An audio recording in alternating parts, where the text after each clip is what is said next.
Hello students, Ram Ram, हर महादेव, जय माता दी। तो जैसा कि आप लोगों को पता होगा कि जो हमारे बुक्स हैं एनसीईआरटी के द्वारा क्लास 8 और 9 के चेंज कर दिए गए हैं। और जैसे कि आप मेरे चैनल में देखते होंगे कि एसएसटी से रिलेटेड आपको चैप्टर्स हम वीडियो बना करके डाला करते थे, अलग अलग चैप्टर्स को, अलग अलग चैप्टर्स का। तो जो नया जो बुक है 8 क्लास का, बहुत ही अच्छा है ना, बहुत ही अच्छा नॉलेज दिया गया है। उसमें चैप्टर्स रिड्यूस कर दिए गए हैं, चैप्टर्स कम कर दिए गए हैं। तो जो नए नए चैप्टर्स हैं उन चैप्टर्स के बारे में अब हम लोग एक एक करके स्टडी करना शुरू करेंगे। अभी मेरे पास तो बुक अवेलेबल नहीं है, तो जल्दी से जल्दी बुक्स और नोट्स अवेलेबल हो जाए तो आगे आप लोगों को जल्दी जल्दी चैप्टर्स को हम शुरू करेंगे। और अब तो चैप्टर भी बहुत रिड्यूस हो गया है, चैप्टर नंबर भी कम कर दिए गए हैं और चैप्टर्स थोड़ा बड़ा बड़ा है। अप्रॉक्स आपको 20, 40, 30 पेजेस के आपको चैप्टर्स मिलेंगे। और आसपास के कौन कौन से स्कूल में वो एनसीईआरटी बुक चल रहा है बताइएगा, ठीक है। तो हम लोग सबसे पहले आज बात करने वाले हैं क्लास 8 का एसएसटी का chapter number 1, natural resource and there uses, है ना, यानी कि प्राकृतिक संसाधन और उसका क्या क्या हम उपयोग करते हैं।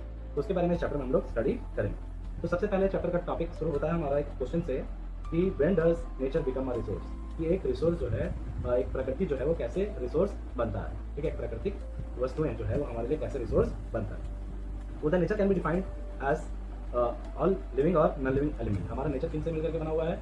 लिविंग और नॉन लिविंग एलिमेंट से मिलकर के बना हुआ है। और इस प्रकार से हमारा एनवायरनमेंट बनता है, हमारा वातावरण बनता है। यानी कि हम ये कह सकते हैं कि नेचर में ह्यूमन ने किसी भी चीज़ों को बनाया नहीं, वो प्राकृतिक रूप से बना है। नेचर जो है वो रिसोर्स बनता है और तब जब हम ह्यूमन जो है उसको यूज़ करना शुरू करते हैं। जैसे कि पेड़ है, वो नेचर के द्वारा दिया गया है, लेकिन उस पेड़ से हम लोग क्या बनाते हैं? बेंच बनाते हैं या बेड बनाते हैं या कोई भी फर्नीचर बनाते हैं। तो वो मेरे लिए क्या कहलाया? रिसोर्स कहलाया। यानी कि जब हम किसी नेचुरल चीज़ों का उपयोग करेंगे तो वो मेरे लिए क्या होगा? रिसोर्स कहलाया। सम रिसोर्सेज जो है वो अभी तक ऐसे हैं जिस जगह पे हमारा पहुंच पाना, टेक्नोलॉजी उस प्रकार से हम लोग डेवलप नहीं कर पाए हैं, जिस प्रकार से उन रिसोर्सेज का भी उपयोग हम लोग नहीं कर पा रहे हैं। और कुछ कुछ रिसोर्स ऐसे हैं जिसका उपयोग अभी हम लोग बहुत ही तेजी से कर रहे हैं, जैसे पेट्रोलियम बहुत तेजी से उपयोग हो रहा है। और कुछ कुछ जगह ऐसी भी है जिस जगह पर रिसोर्स तो है लेकिन वहाँ पर अभी तक माइनिंग या तो ड्रिलिंग करके उस रिसोर्सेज को निकाला नहीं गया। जिस प्रकार से हम अंटार्कटिका या आर्टिक ओशंस के बारे में बात करेंगे तो बहुत ज़्यादा गहरा है और बहुत ज़्यादा वहाँ पे बर्फ सेटल डाउन है। तो इस जगह पे इसी के कारण से उस जगह पर माइनिंग कर पाना अभी के टेक्नोलॉजी के आधार पर पॉसिबल नहीं है। लेकिन आने वाले टाइम में जैसे जैसे टेक्नोलॉजी इंप्रूव करेगा तो हो सके तो उन रिसोर्सेज को भी हम लोग उपयोग करना शुरू करेंगे।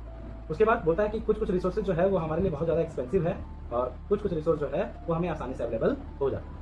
और कुछ कुछ रिसोर्सेज ऐसे हैं जिसको हम ये कह सकते हैं कि रिसोर्स वो है जो हमारे लिए टेक्नोलॉजिकली एक्सेसिबल हो, इकोनॉमिकल फिजिबल हो और कल्चरली एक्सेप्टेबल हो, ठीक है। उस तरह के चीज़ों को हम क्या कह सकते हैं? संसाधन कह सकते हैं। नेचर जो है वो हमें बहुत सारे संसाधन देता है, बहुत सारे रिसोर्स देता है, जैसे कि सॉइल, एयर, वाटर,